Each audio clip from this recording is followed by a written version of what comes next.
Duha ka bulan nga lapsag pinakahubing nga natapikan sa COVID-19 sa syudad sang Cadiz. Pamilya sang babae ang ginabdak sa Nobyembre 19 nagpangayo bulig sa kapulisan. Balita national, kaso sang COVID-19 sa Pilipinas posible magsaka sa 1,000 kada adlaw karon nga holiday season sunod sa Octa Research. US nagdonar sang 3 ka handheld drug analyzers sa Pilipinas. Balita international, Moscow ginumpisahan na ang mass vaccination sa Sputnik 5. Sa sports balita, official logo sang 2023 FIBA World Cup ginpakita na sa publiko.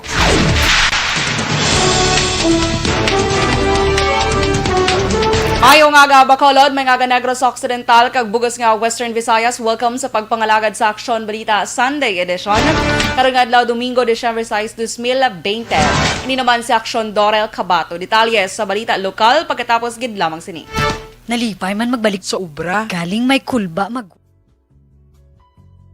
Hindi pa rin natatapos ang laban natin sa COVID-19. At sa labang ito, isa sa pinakamahalagang armas natin ang tamang impormasyon. Importanteng maalam tayo kung paano ba natin mababawasan ang tsansang mahawaan tayo ng COVID-19. Pero, ano nga ba ang alam natin ngayon tungkol sa pagkalat ng COVID-19?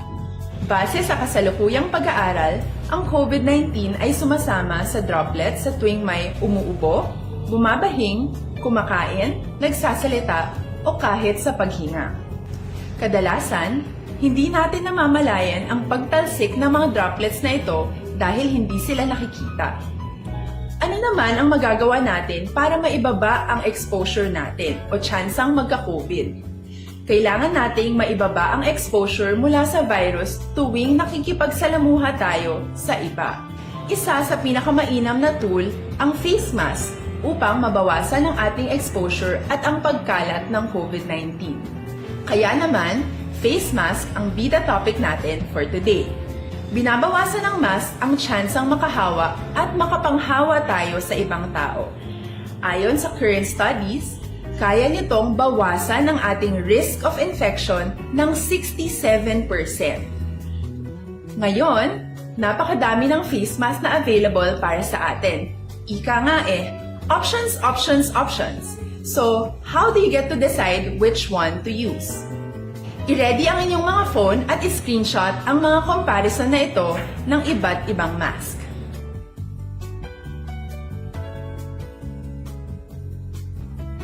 Ngayon, alam na natin na maaari tayong gumamit ng cloth mask. Alalahanin po na hindi pwedeng i-side A at side B ang cloth mask. Labhan ito araw-araw gamit ang maligamgam na tubig, detergent at bleach. Para naman po sa mga medical or surgical mask, tandaan na hindi ito maaaring i-recycle. Itapon na ito pag madumi na, basa na, o gamit na.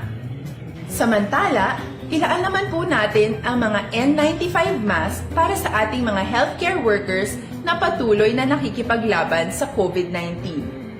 Huwag din po natin kalimutan na hindi natin nirerekomenda ang paggamit ng N95 respirators with valve. Habang kaya nitong protektahan ka sa virus, hindi naman ito mapoprotektahan ang mga tao sa paligid mo, lalo na kung may sakit ka. Of course, face masks are not enough to protect us. It should still be coupled with other preventive measures. According to studies, kung magsuot ka lang ng mask at didistansya ng at least 1 metrong layo sa iba, mababawasan na agad ang tsansa mong makahawa. Aksyon Balita Sunday Edition sa Aksyon! Lasay 7 Action Radio Philippine Standard Time, pabalik sa Action Balita Sunday Edition, detalye sa balita lokal.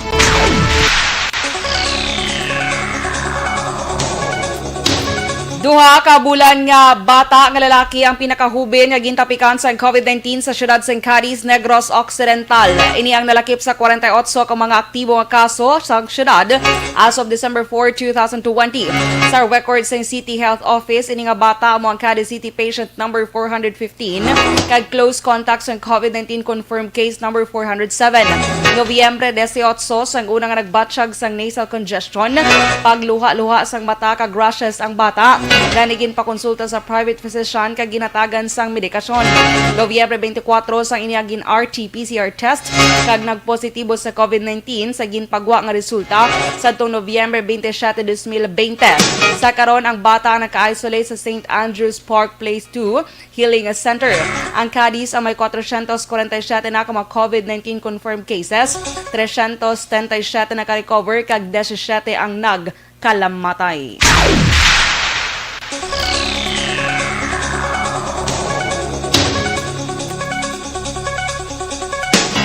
Nagapanawagan ang pamilya Andico matapos na ibiluan ka nag-alegar gin-abduct nagligad na Nobyembre 19, 2020 ang ilang himata nga si Novi Andico sa 19th Street, Barangay 7, Siyudad sang Bacolod. Suno kay Desem Andico, nagpakigangot sa iya ang boardmates ang iya magulang kag nagpabalo sa ilang gin-abduct si Novi kag ginsakay sa salakyan niya Avanza. Bangod sini si Desem kag iya pamilya ang gilayon nga nagpadulong sa Police Station number 2 kag nagpa-record sa pulis. Nagpanawagan man ang pamilya sini nga sinuman ang nakahibalo kag nakakita sa posible lokasyon sang ilang himata, maghimo makigangot sa numero 0916-291-3374. Sa November 19 ko no, sir. Amo nang din shot sang liga sa utod ko nga sa November 19 sa ako nadula. Pag wala na ko nakapuli-puli asa subong. Kay sir, amo ni sir ang ging suksok ko ni Nobi, sir. Spaghetti kag naka-short. Kabahin sang payag ni Desem Andico ang himata sang gin-alegar nga missing.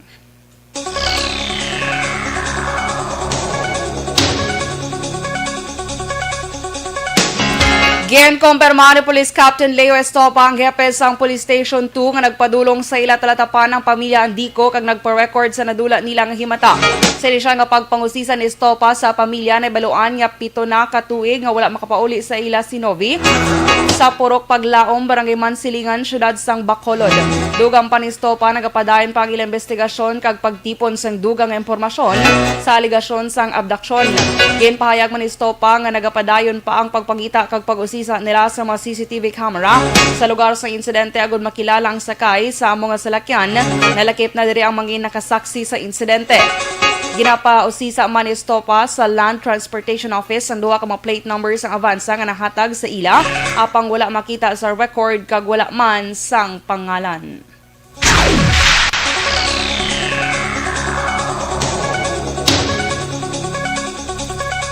Sa dugang nga balita lokal, nadugangan sa 49 ka bago nga COVID-19 cases ang Western Visayas. Sa pinakauling up case bulletin nga ginpagwa sang DOH-6, ang Iloilo City ang may pinakamadamong bago nga kaso nga may 21. Sunod ang Capiz nga may napulo, Negros Occidental nga may 8, Iloilo Province kag Bacolod ang may parehas nga tag 5 ka kaso. Sunod sa DOH-6 may 97 ka bago nga recovery sa Region 6 kag isa ang bago nga patay. Sa kabugusan ang Western Visayas ang 1,700 o kon ang may 1,772 nga aktibo nga kaso, 17,827 ang total recoveries kag 585 ang death toll.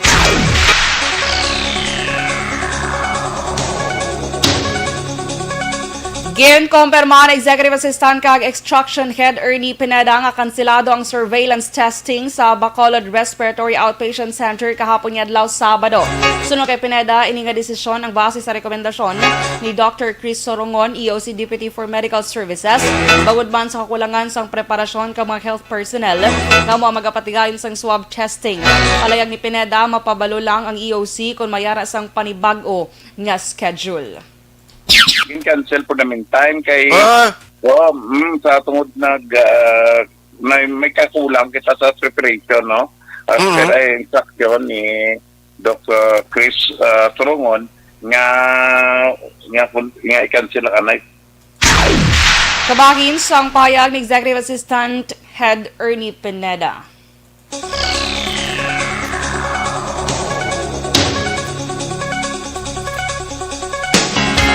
Pahayag naman ni Councilor Dindo Ramos, ang chair sang Committee on Transportation nga plano sang sangguniang panlunsod nga magpasar sang resolusyon nga nagapangabay sa LTFRB kag kay Presidente Rodrigo Duterte nga ipaiso lang deadline sang consolidation sang mga operators. Suno kay Ramos, hindi lang operators kag drivers ang mapektuhan sa pagpauntat sang biyahe sa Disyembre 31 kun mandayon kundi pati man ang mga pasahero. Nagtanyag man si Ramos ang serbisyo sa mga operators nga maga-file sang petition for consolidation. Nagalaom si Ramos nga ikonsidera sang LTFRB ang ilang pangabay bukod madamos sa gihapon mga operators nga wala pa makatukod.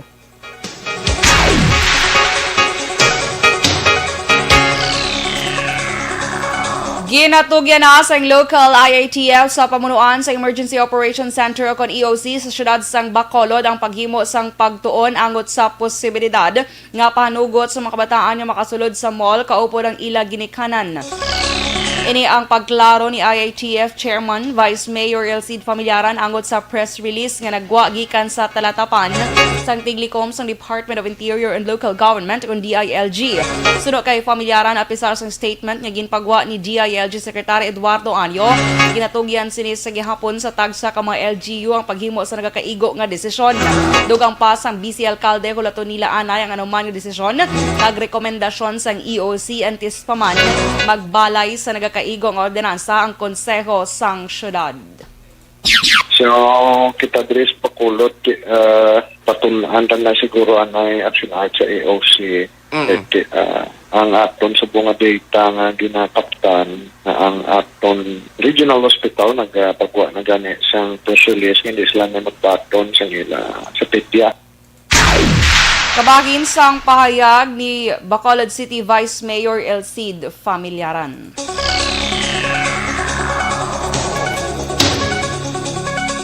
Kag sa katapusan nga balita lokal, gin-lockdown ang Bago City Hospital matapos nga na-expose ang hospital personnel sa OB patient gikan sa Pulupandan.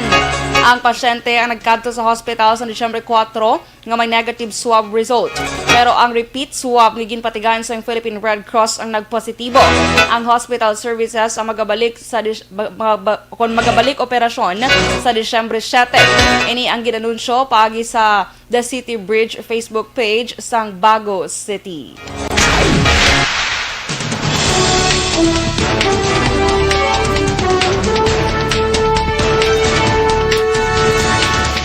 Sa mga balita national, kaso ng COVID-19 sa Pilipinas posible magsaka sa 1,000 kada adlaw karon nga holiday season sulod sa Octar Research. US nagdonar sa 3 ka handheld drug analyzer sa Pilipinas. Detalye sa balita national pagkatapos gid lamang sini. Ang balitang ito ay hatid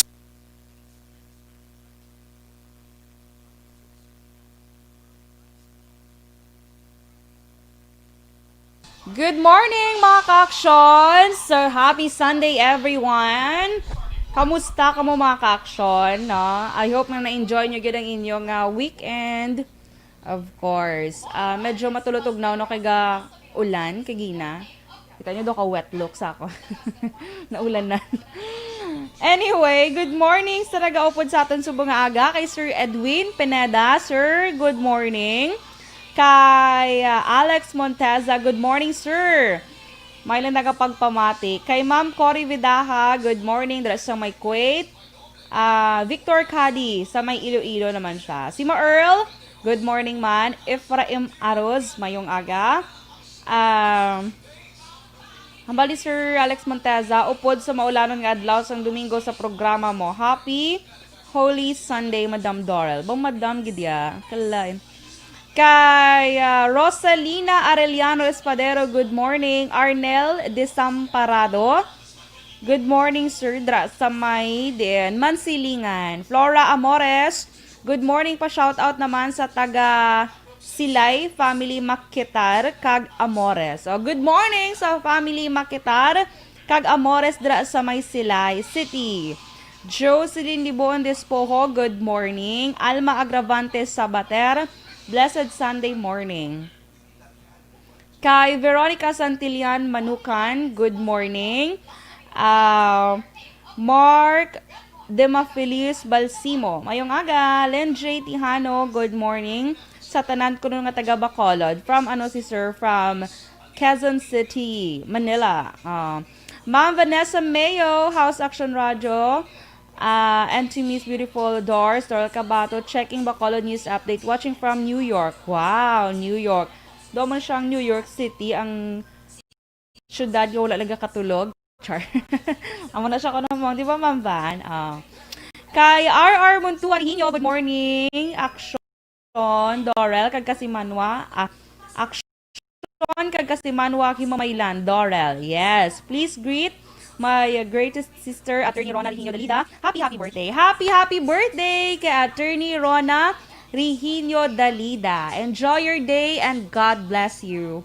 Kay Zoraida Lucero, good morning sa lahat ng mga ka-aksyon, balita sa lahat ng mga newscasters. God bless you all.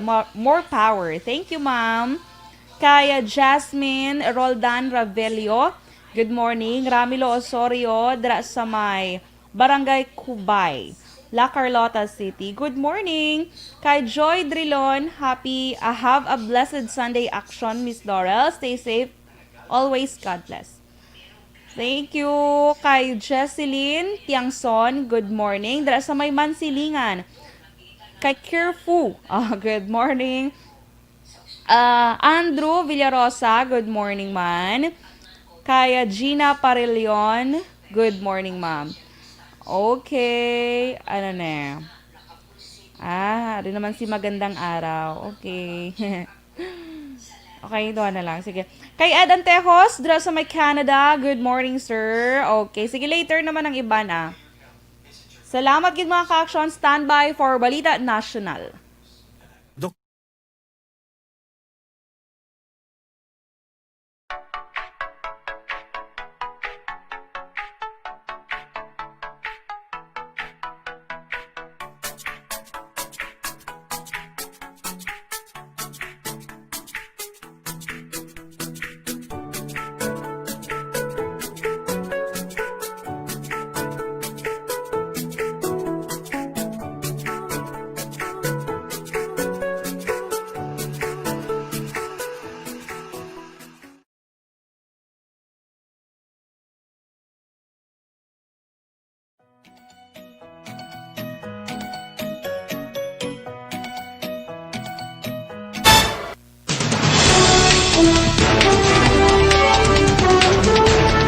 Last size, 20 Action Radio Philippine Standard Time. Pabalik sa Action Balita Sunday edition. Detalye sa Balita National.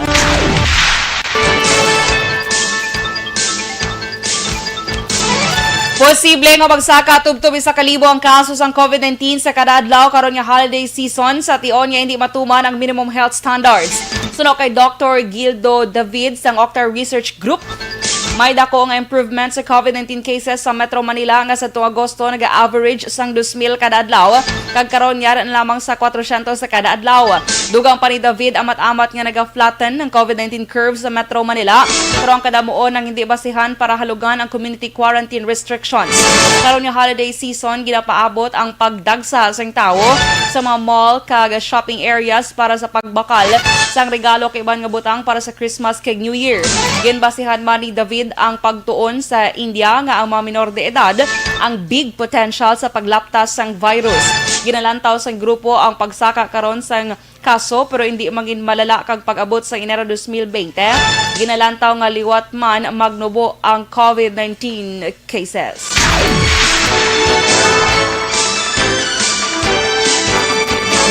Naka-record ang Department of Health sa 1,733 kadugang nga COVID-19 cases sa Pilipinas. Sini ang nagresulta sa 438,069 ka-confirmed cases sa pungsod.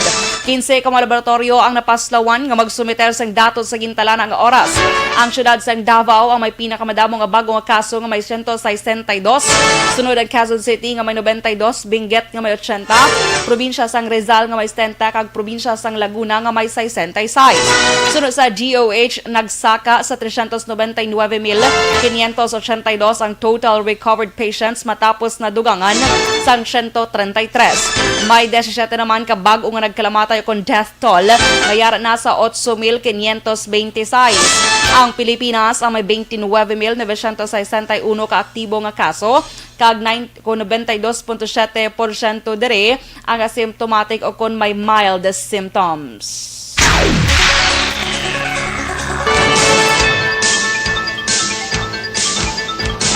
Sa dugang balita national, ginatagan sa US government ang Pilipinas ang 3 ka handheld drug analyzer na gawalor 3.6 milyones pesos agod-ibulig sa pagtapna sang illegal nga droga. Pila ka mga US Department of State Office of International Narcotics Law Enforcement Affairs kag US Drug Enforcement Administration ang nag-turnover sini nga mga equipment sa Bureau of Customs nga ginpangunahan naman ni Commissioner Leonardo Guerrero. Suno kay Guerrero, dako nga bulig ang drug analyzer sa ila kampanya kontra illegal nga droga. Bukod wala labot sa X-ray image analysis kag canine verification, may panibago sila nga equipment nga makahibalo kung may illegal nga droga nga na-impon sa isa ka butang.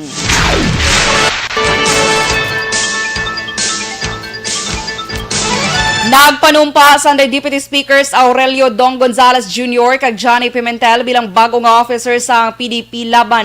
Ang duha ka mga mamalidha ang nagpanumpa sa tubangan ni PDP Laban President Senador Manny Pacquiao. Si Gonzales ang gina-appoint bilang Vice President sa Luzon, samtang si Pimentel ang ginhingadlan nga Regional President sa Caraga. Nangabay si Pacquiao sa iyang makaupod sa partido nga pakigbatuan ang tanan niya sa isang korupsyon. Sa Miyerkules ang nagpungko si Pacquiao bilang presidente sang partido, samtang si Speaker Alan Velasco sa Executive Vice President. Si Presidente Rodrigo Duterte naman ang chair sang partido. Ginatunan sa Task Force Against Corruption ang pag-deputize sang mga prosecutors sa Department of Justice kag auditors ng Commission on Audit kag himuon resident ombudsman sa corruption-prone agencies bilang tikang sa gobyerno nga mapauntat ang korupsyon sa mga ahensya sa gobyerno. Sunod kay Justice Secretary Menardo Guevara, ginaprobahan sa TFAC ang pila ka mga guidelines kag parameters para sa pag-evaluate kag pag-usisa sa mga reklamo angot sa korupsyon. Dugang paging kasugtan sa mga miyembro nga mag-deploy sa Independent Resident Ombudsman sa mga ahensya sa gobyerno nga mas may ginareklamo bangod sa ginalegar may mga irregularidad kag korupsyon. Sa pihak nga bahin, ginabi-abi naman sa DOJ kag COA ang plano nga pag-deputize sa ila mga personnel.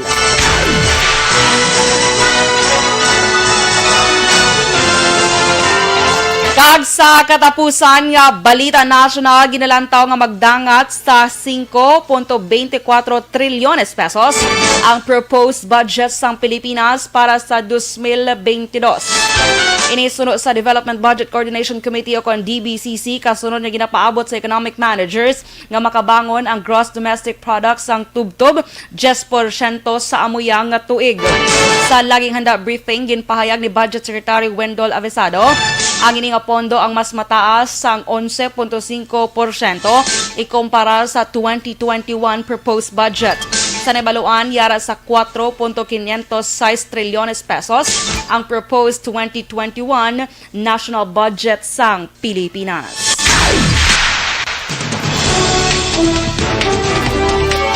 Last 6:26 Action Radio Philippine Standard Time. Detalye sa balita international kag sports pagkatapos gid lamang sini. Nalipay man magbalik.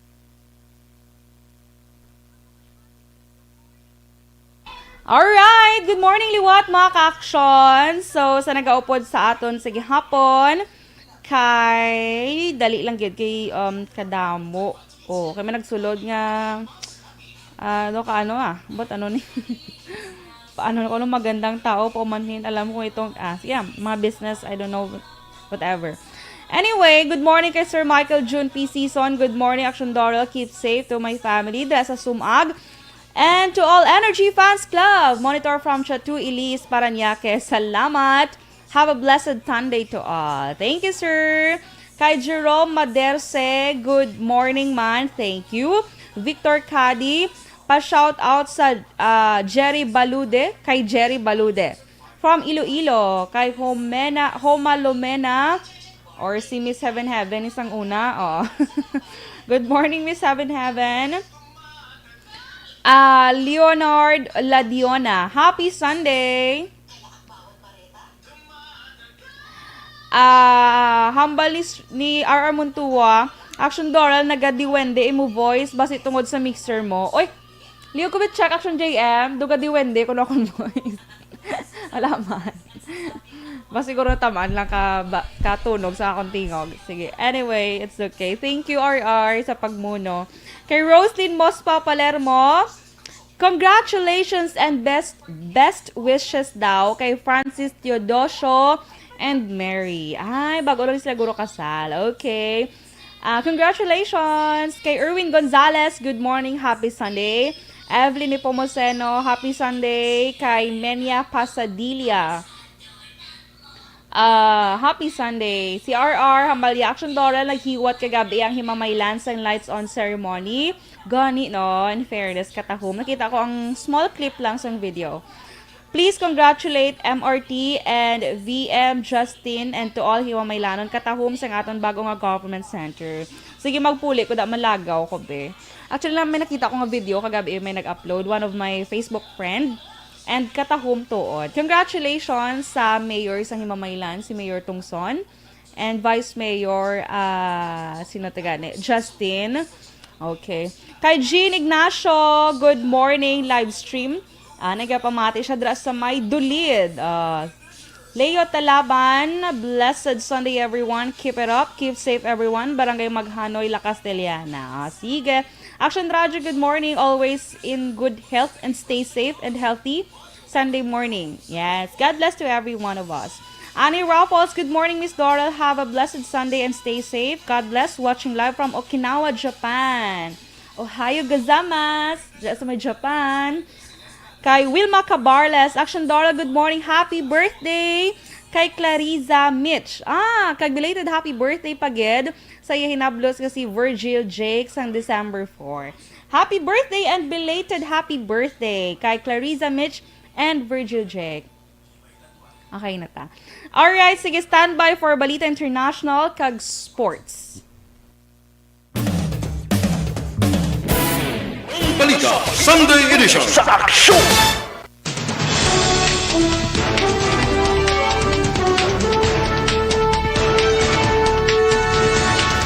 Last 6:30 Action Radio, Philippine Standard Time. Pabalik sa Action Balita Sunday Edition, detalles sa Balita International.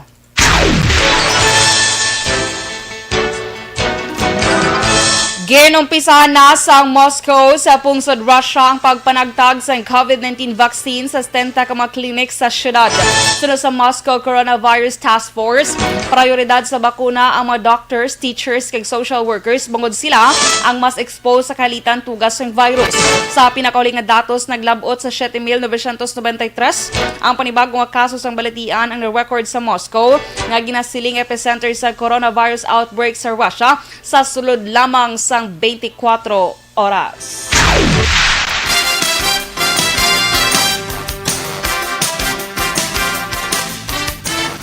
Kag sa ato naman nga sports balita, formal na ginpakita sa publiko sa FIBA ang pagagamiton ng official logo para sa 2023 FIBA World Cup. Mangin host na nasambit nga torneo ang Pilipinas, Japan kag Indonesia. Makitaan sa logo ang heart sa tunga sini nga ang tawag Naismith Trophy. Sunod sa FIBA, ang buot silingon sa logo nagapakita sang kahilig sa basketball sa mga tao sa nasambit nga mga pungsod. Ginisa nila ang mga milyones ka mga fans para ugyunon nga mag-isa. Patigayonon ang torneo umpisa Agosto 25 tubtod Setyembre 10, 2023 sa Manila, Okinawa kag Jakarta.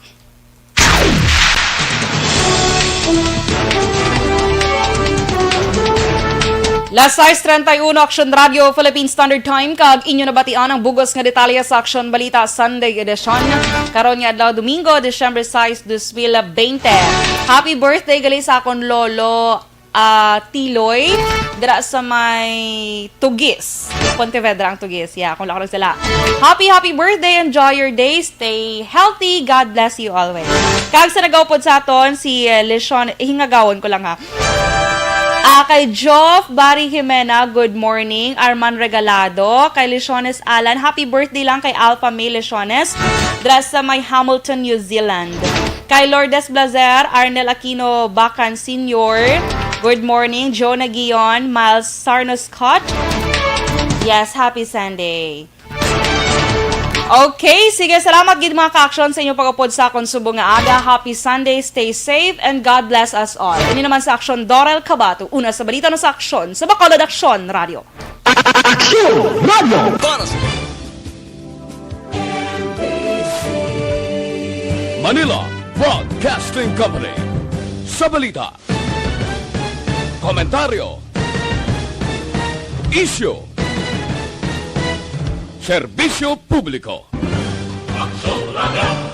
Sa Bacolod, Aksyon Radio. Aksyon!